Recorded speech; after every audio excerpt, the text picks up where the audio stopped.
नमस्कार मित्रांनो, मी doctor Umesh Shinde, department of sociology and anthropology. आपण या क्लास टी वाय बी एच्या वर्गासाठी मानवशास्त्र या जनरल पेपरवरती आपण चर्चा करणार आहोत. या आपल्या पेपरचा जो टायटल आहे, महाराष्ट्र कल्चर रिजन, महाराष्ट्र एक सांस्कृतिक प्रदेश, या संदर्भात आपण आज यामध्ये आपल्याला साधारणतः 5 प्रकरणांचा आढावा घ्यायचा आहे या अभ्यासक्रमामध्ये, सिलेबसमध्ये. त्यामध्ये पहिलं जे प्रकरण आहे, प्रोसेस ऑफ कल्चर चेंज, सांस्कृतिक बदलाची प्रक्रिया, त्या अंतर्गत आपण काही मुद्दे बघणार आहोत. यामध्ये संस्कृती म्हणजे काय याचा अर्थ आपण जाणून घेणार आहोत. संस्कृती म्हणजे जीवन जगण्याची एक पद्धत, एक शैली, थोडक्यात आपण असं म्हणू शकतो. परंपरेने चालत आलेली संस्कृती पिढ्यानपिढ्या तिची जपवणूक होते. मानव हा इतर प्राण्यांपेक्षा वेगळा प्राणी आहे. बुद्धीच्या जोरावर त्याने अनेक प्रकारचे शोध लावले आणि एक नवीन कल्चर, एक नवीन संस्कृती निर्माण केली. त्याचा आपण यामध्ये आढावा घेणार आहोत. आणि पुरातन काळापासून आजपर्यंत, म्हणजे आदिम युगापासून तर आज प्रगत युगापर्यंत आज जी काही झालेली वाटचाल आहे त्यावर आपण थोडक्यात चर्चा करणार आहोत. या पहिल्या सांस्कृतिक बदलाच्या प्रक्रियेच्या अंतर्गत आपण 4 मुद्द्यांचा अभ्यास, या 3 मुद्द्यांचा अभ्यास आपण या प्रकरणामध्ये करणार आहोत. त्यामध्ये उत्क्रांती हा एक महत्त्वाचा पहिला मुद्दा आहे. उत्क्रांती म्हणजे हळुवारपणे होणारा बदल म्हणजे उत्क्रांती. मानवाचे देखील उत्क्रांतीच्या संदर्भात डार्विन असेल, मॉर्गन असेल, अनेक विचारवंतांनी, टायलर असेल, यांनी अनेक प्रकारचे सिद्धांत मांडलेले आहेत. त्यापैकी डार्विन यांनी जे मांडलेले सिद्धांत आहे की एकपेशी प्राणी कसा निर्माण झाला आणि भूतलावरती वेगवेगळ्या प्रकारच्या मग जीवाणूंची निर्मिती झाली आणि मानव त्यापैकीच एक होय. मानवाच्या देखील उत्क्रांतीच्या अनेक प्रकारच्या अवस्था आहेत. त्यामध्ये होमो इरेक्टस ही पहिली अवस्था आहे. होमो म्हणजे मानव, इरेक्टस म्हणजे ताठकणा. म्हणजे पूर्वी जो मानव हातापायावरती चालणारा होता तो 2 पायावरती बॅलन्स ठेवून उभा राहू लागला आणि मग ती जी पहिली अवस्था आली ती होमो इरेक्टस. त्यानंतरची दुसरी अवस्था जी आहे ती होमो सेपियन. मानवाच्या बुद्धीचा विकास झाला. मानव हा इतर प्राण्यांपेक्षा वेगळा प्राणी आहे, कारण त्याला एक निसर्गाचा लाभलेली बुद्धी हा एक वेगळा गुण वैशिष्ट्य आपल्याला मानवाचं सांगता येईल.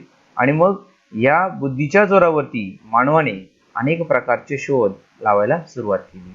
म्हणूनच ही जी दुसरी अवस्था मानवी उत्क्रांतीची आहे त्यामध्ये होमो सेपियन, होमो म्हणजे मानव, सेपियन म्हणजे बुद्धी, म्हणजेच मानवाच्या बुद्धीचा विकास होऊ लागला आणि मग हळुवारपणे उत्क्रांतीला सुरुवात झाली. तिसरी जी अवस्था आहे होमो सेपियन सेपियन, यामध्ये देखील मानवाने आपल्या बुद्धीच्या जोरावरती अनेक नवनवीन शोध लावू लागला. म्हणून सेपियन सेपियन, बुद्धीचा जास्तीत जास्त वापर करून मानव कसा उत्क्रांत होत गेला याचा अभ्यास आपण यामध्ये बघणार आहोत. दुसऱ्या ज्या घटक आहे याच्यामध्ये आपण जो बघणार आहोत यामध्ये प्रसार. या प्रसाराच्या अंतर्गत मानवाने जी संस्कृती निर्माण केली आणि मग तिचा प्रसार संबंध जगामध्ये कसा होत गेला, भारतामध्ये कसा होत गेला आणि महाराष्ट्रामध्ये कसा होत गेला याची देखील चर्चा करणार आहोत. भारतावरती अनेक प्रकारची आक्रमणं झाली. आर्य आले, द्रविड आले, शक आले, हुन आले, ब्रिटिश, मुस्लिम आले आणि या सर्वांच्या संधीमुळे, या सर्वांच्या राणीमानामुळे भारतामध्ये भारतीय संस्कृतीची एक वेगळी अशी जडणघडण निर्माण झाली. आणि मग ती जडणघडण निर्माण होत असताना बाहेरून आलेल्या परकीयांनी भारतामध्ये येऊन आपले पाय रोवले आणि इथं एक वेगळ्या कल्चरचं, एक वेगळ्या संस्कृतीची निर्मिती देखील झालेली आहे. त्याचा देखील प्रसार कसा होत गेला हा देखील आपल्याला या पहिल्या प्रकरणामध्ये बघायचा आहे. त्यानंतर या प्रकरणामधील शेवटचा जो मुद्दा आहे तो आहे समसंस्कृतीकरण. यावर देखील चर्चा करावी. समसंस्कृतीमध्ये संस्कृतीकरणाच्या संदर्भात एम.एन. श्रीनिवास एक समाजशास्त्रज्ञ आहे, भारतीय समाजशास्त्रज्ञ, मैसूर नरसिंहाचार्य श्रीनिवास यांनी संस्कृतीकरणाची संकल्पना मांडली. आणि मग निम्न जातीचे लोक जेव्हा उच्च जातीच्या लोकांचं अनुकरण करून त्यांच्या रूढी, खानपान, राहणीमान, आचार विचार यांचं अनुकरण करण्याचा प्रयत्न करतात आणि त्यांचा दर्जा संपन्न करण्याचा प्रयत्न करतात, ही संकल्पना त्यांनी मांडली. त्याच संकल्पनेच्या आधारावर समसंस्कृतीकरणाची संकल्पना याच पद्धतीने मांडताना पंडित नेहरूंनी देखील आदिवासींच्या संदर्भात ही संकल्पना मांडली. आणि मग आदिवासी समुदायाने देखील याचे काही आधुनिकीकरण, त्यानंतर औद्योगिकरण, जागतिकीकरण या सगळ्या संकल्पनांमुळे नागरीकरणाचा विकास झाला, मोठ्या मोठ्या शहरांचा विकास झाला आणि मग या शहरांच्या लगत असणाऱ्या आदिवासी समुदायावरती या प्रगत समाजाचा कसा प्रभाव पडला, त्याने देखील त्याचं कसं अनुकरण केलं, हा देखील आपल्याला एक बघायचं आहे.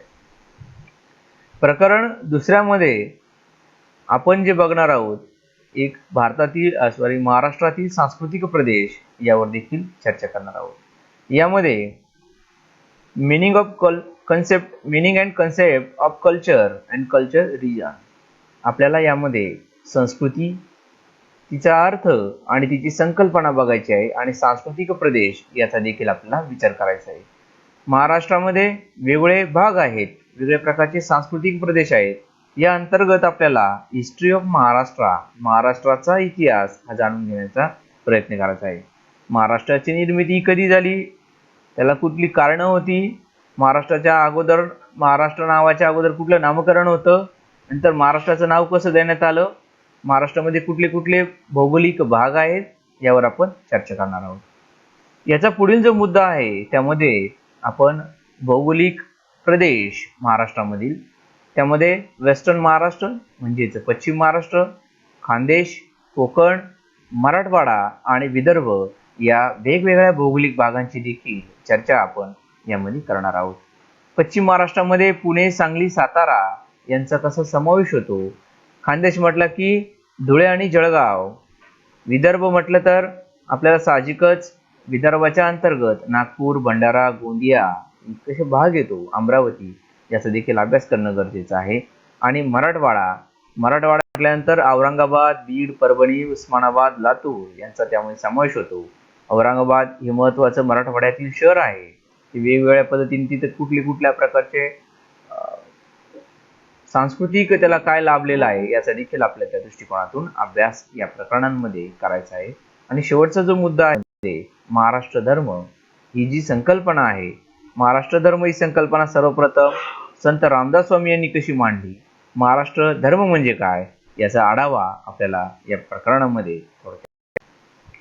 पुढचं जे तिसरं प्रकरण आहे कल्चरल लाईफ, सांस्कृतिक जीवन, या अंतर्गत आपण फेस्टिवल्स म्हणजे उत्सव जे आहे या संदर्भामध्ये आपण सण उत्सव जे महाराष्ट्रामधले आहे, भारतामधले आहे, या अंतर्गत आपण दीपावली, होळी, गुढीपाडवा, मोहरम, बुद्ध पौर्णिमा, धर्म चक्र परिवर्तन दिन, ख्रिसमस या वेगवेगळ्या सणांची आपण चर्चा करणार आहोत. भारतामध्ये वेगवेगळ्या प्रकारचे धर्म आपण बघितलं की वेगवेगळ्या प्रकारची आक्रमणं झाली, वेगवेगळ्या प्रकारच्या धर्मांची लोक भारतामध्ये आले. भारत हा एक धार्मिक विविधतेने नटलेला सर्व वंशांचं माहेरघर म्हणून ओळखला जातो. त्यामुळे आपण साहजिकच भारतामध्ये अनेक प्रकारचे धर्म आणि धर्मानुसार आपल्या चालीरीती, रूढी, प्रथा, परंपरा, संस्कृती आणि त्यानुसारच अंतर्गत ज्यांचे काही सण उत्सव आहेत यांची चर्चा करणार आहोत. त्यामध्ये आपण हिंदू धर्मातील दीपावली आणि होळी, गुढीपाडवा या सणांची चर्चा करणार आहोत. तसेच मुस्लिम समुदायातील मोहरम असेल किंवा बौद्ध धर्मातील बुद्ध पौर्णिमा असेल, धर्मचक्र परिवर्तन दिन असेल आणि ख्रिश्चन धर्मातील ख्रिसमस असेल, या सणांची आपल्याला यामध्ये चर्चा करायची आहे. या सणांचं महत्त्व काय आहे, त्याला एक सांस्कृतिक वारसा पिढ्यानपिढ्या कसा लाभलेला आहे यावर आपण भर देणार आहोत. त्यानंतर आपल्याला बघायचं आहे महाराष्ट्रामधले देवदेवता. महाराष्ट्रामध्ये अनेक प्रकारचे देवदेवता आहे आणि मग या महाराष्ट्राच्या संदर्भामध्ये पश्चिम महाराष्ट्र असेल, विदर्भ असेल, मराठवाडा असेल किंवा महाराष्ट्रातील कुठलाही भाग असेल, या देवदेवता बरेचसे देवदेवता महाराष्ट्रामध्ये आहे. परंतु आपल्याला ठराविक अभ्यासक्रमामध्ये जे काही आहे त्यामध्ये विठ्ठल, पंढरपूरचा विठोबा, त्यानंतर जेजुरीचा खंडोबा, तुळजापूरची तुळजाभवानी आणि कोल्हापूरची महालक्ष्मी या देवदेवतांचा देखील आपल्याला अभ्यास करायचा आहे. त्यांचं एक वेगळं वैशिष्ट्य काय आहे, त्यांना कशा पद्धतीने पूजनीय मानलं जातं. उदाहरणाचा अर्थ द्यायचं ठरलं तर संबंध महाराष्ट्र आराध्य दैवत म्हणून आपण जेजुरीच्या खंडोबाची आराधना करतो. गोंधळ, जागरण अनेक प्रकारच्या या माध्यमातून त्यांना प्रसन्न करण्याचा प्रयत्न केला जातो. तुळजाभवानी देखील महाराष्ट्राची एक मोठी कुलदैवता म्हणून ओळखली जाते. त्याच पद्धतीने कोल्हापूरची महालक्ष्मी असेल अथवा वेगळ्या प्रकारचे जे काही तुळजाभवानी, महालक्ष्मी, खंडोबा, विठोबा, पंढरपूरची वारी असेल आणि मग पंढरपूरच्या विठोबाच्या दर्शनासाठी अनेक प्रकारच्या संत मंडळांच्या रांगा असतील, हे आपण बघत असतो. याचा देखील आपल्याला एक आढावा या प्रकरणांमध्ये घ्यायचा आहे. त्यानंतर आपल्याला बघायचं आहे की महाराष्ट्रामधील संत, महाराष्ट्रामध्ये साहजिकच म्हटलं जातं की महाराष्ट्र ही संतांची भूमी आहे आणि मग या संतांच्या भूमीमध्ये जन्मलेले, या संतांच्या परंपरेमधले संत ज्ञानेश्वर असतील, संत तुकाराम असतील, संत रामदास स्वामी असेल, संत जनाबाई असतील अथवा संत चोखोबा असतील, संत नामदेव महाराज असतील, संत गजानन महाराज असतील, संत बहिणाबाई असतील किंवा संत तुकडोजी महाराज असतील, या सर्व संतांची आपण चर्चा करणार आहोत. संत ज्ञानेश्वरांची ज्ञानेश्वरी, चांगदेव पाशेष्टी, असे अभंगवाणी हे सर्व आपण त्यामध्ये अभ्यासणार आहोत. तुकारामांचे कीर्तन, अभंग, तुकारामांच्या गाथा यामधून त्यांनी केलेलं समाज प्रबोधन यावर देखील आपण चर्चा करणार आहोत. त्यानंतर बहिणाबाई असतील, बहिणाबाईंनी आपल्या ओव्या, या ओव्या आणि कीर्तन यांच्या माध्यमातून केलेली जनजागृती असेल, न शिकताही अशिक्षितपणे असताना देखील समाजामध्ये जो प्रबोधनाचा वारसा त्यांनी चालवला, ओव्यांच्या माध्यमातून त्यांनी समाजामध्ये जे प्रबोधन केली त्यावर आपण चर्चा करणार आहोत. उदाहरण द्यायचं ठरलं असतं तर मन वडाय वडाय उभ्या पिकातलं डोर, किती हाकल हाकल पर येतं पिकावर, अशा अनेक प्रकारच्या ओव्यांच्या माध्यमातून त्यांनी समाजामध्ये प्रबोधन करण्यासाठी सुरुवात केली. संत तुकारामांचे देखील अभंगांमधून, त्यांनी कीर्तनांमधून समाजामध्ये मोठ्या प्रमाणामध्ये जनजागृती केली. संत नामदेव असतील, संत चोखोबा असतील, संत तुकडोजी महाराज असतील, यांनी देखील अनेक प्रकारच्या माध्यमातून समाजाच्या प्रबोधनासाठी मोठा ज्ञानयज्ञ चालवला आणि त्यांनी समाजामध्ये आपल्या अभंग, कीर्तन, ओव्या या पोवाडे या माध्यमातून समाजामध्ये मोठ्या प्रमाणामध्ये एक प्रबोधनाला सुरुवात झाली. याची आपल्याला एक चर्चा या प्रकरणामध्ये करायची आहे. पुढचा जो मुद्दा आहे तो आहे वारकरी संप्रदाय. वारकरी म्हटले, वारी म्हणजे काय? तर वारी म्हणजे देवाच्या दारी जाणं म्हणजे वारी. पंढरपूरची वारी ही बरेचसे भक्तजन, संत मंडळी ही जात असते. पंढरपूरच्या विठोबाच्यासाठी आषाढी आणि कार्तिकी यांचं महत्व हे अत्यंत जास्त प्रमाणामध्ये आहे. आणि मग आषाढी आणि कार्तिकीला जात असताना लोक सबंध महाराष्ट्रातून पायी जातात. खांद्यावरती भगव्या पताका, मस्तकी टिळा आणि मग टाळ मृदुगांच्या नादामध्ये रिंगण वगैरे करत ते अनेक प्रकारे पायी प्रवास ते करत असतात. आणि मग विठ्ठलाच्या जेव्हा चरणी ते नतमस्तक होतात, त्यांचं साफल्य झालं असं मानलं जातं. तर ह्या मुद्द्यांच्या आधारावरती आपल्याला वारकरी संप्रदाय हा एक आपल्या महाराष्ट्रातील हिंदू संप्रदायातील एक संप्रदाय आहे आणि त्यांचं एक वेगळं महत्व. त्यांच्या अनेक प्रकारच्या वाऱ्यांना जाणाऱ्या आषाढी आणि कार्तिकीला सर्वात जास्त महत्व दिलं जातं, एकादशीला. आणि मग या माध्यमातून संत नामदेवांचे असेल, संत ज्ञानेश्वरांचे असेल, संत तुकारामांच्या अनेक प्रकारच्या पालख्या, संत जनाबाई यांच्या पालख्या तिथे जातात आणि ते भक्तजन अत्यंत आपल्या भावनेतून व्यक्त करण्याचा प्रयत्न देखील करत असतात. त्यानंतर आपल्याला या चौथ्या प्रकरणामध्ये आपण ग्रामीण कला आणि हस्तकलेच्या अंतर्गत अनेक प्रकारच्या ज्या काही ग्रामीण कला आणि हस्तकला या महाराष्ट्रामध्ये जपून ठेवलेल्या आहेत, त्यामध्ये आपण येवल्याची पैठणी ही सुंदर अशी कला, हस्तकला याचा देखील आढावा घेणार आहोत.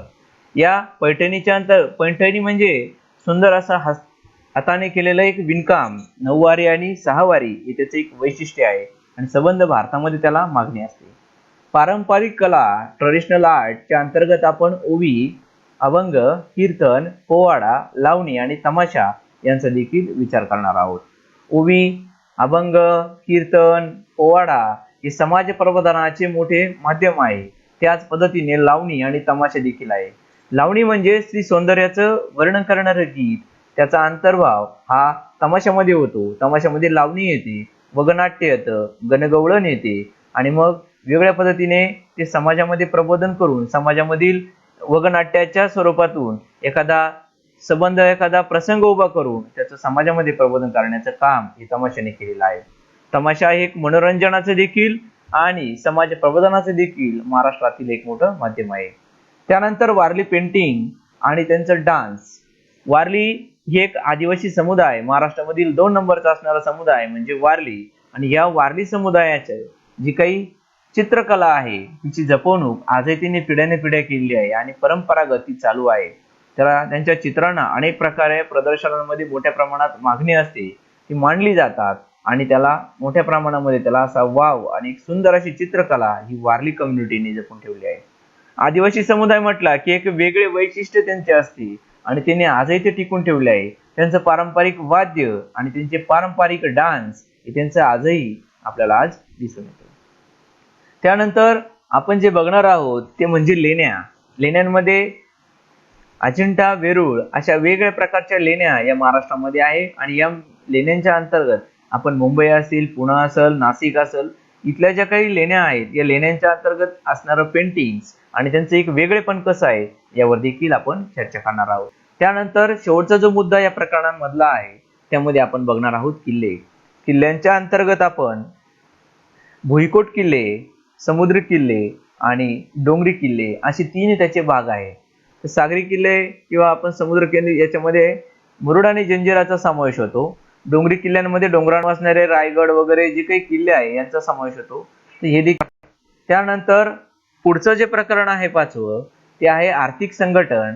आर्थिक संघटनाच्या अंतर्गत आपण पहिला जो मुद्दा आहे तो आहे पर्यावरणीय, भौगोलिक आणि कृषी हवामान वैशिष्ट्ये आपण यामध्ये अभ्यासणार आहोत.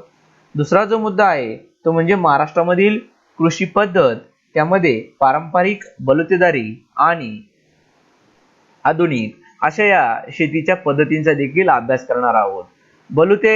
12 बलुतेदारांचा त्यामध्ये समावेश होतो. पूर्वी ग्रामीण भाग किंवा कृषी जो भाग आहे तो बलुतदारी पद्धतीमुळे स्वयंपूर्ण होता. कुठल्याही पद्धतीने दुसऱ्यावरती अवलंबून नव्हता. गावातली सर्व कामं ही गावामध्ये कशी व्हायची हे सांगणारं बलुतदारी हे आपण बघणार आहोत. यामध्ये त्रिणा अत्रे यांचं जे गावगाडा नावाचं पुस्तक आहे ही देखील आपण त्यावरून अभ्यास करणार आहोत. त्यानंतर बलुतदारी नंतर आपण आधुनिक शेती कशी आहे, त्याला कुठली कारणे आहेत, हरित क्रांती वगैरे जे काही मुद्दे आहे आणि याचा परिणाम म्हणून ती कशी आधुनिक शेती आज केली जाते हा देखील आपण त्यामध्ये अभ्यास करणार आहोत. त्यानंतर आपल्याला बघायचं आहे की आदिवासी जमातींमधील पीक पद्धत आणि त्यांची अर्थव्यवस्था. आदिवासी समुदायामध्ये पारंपरिक पद्धतीने शेती केली जाते. अत्यंत साधी स्वरूपाची, मागासलेल्या स्वरूपाची शेती हे आदिवासी समुदाय करतात. पारंपरिक बियाणांचा वापर करून भात आणि नागलीसारखी पिकं ते पिकवतात. तूर असेल, वेगळ्या प्रकारच्या डाळी असतील यापासून पिकून आपल्या स्वतःपुरतं पिकून ते आपला उपजीविका किंवा आपली गुजराण ते करत असतात. याचा देखील आपण या प्रकरणामध्ये आढावा घेणार आहोत. आणि शेवटचं म्हणजे process of industrialisation in Maharashtra. महाराष्ट्रामधील औद्योगिकरणाची प्रक्रिया कशी आहे ही देखील आपण समजून घेणार आहोत की महाराष्ट्रामध्ये औद्योगिकरण कोणत्या शतकामध्ये सुरू झालं, त्याचा परिणाम काय झाला, या सर्व परिणामांचा अभ्यास आपण या प्रकरणांमध्ये करणार आहोत. तो हा आपला सर्व या वर्गाचा अभ्यासक्रम. थँक्यू.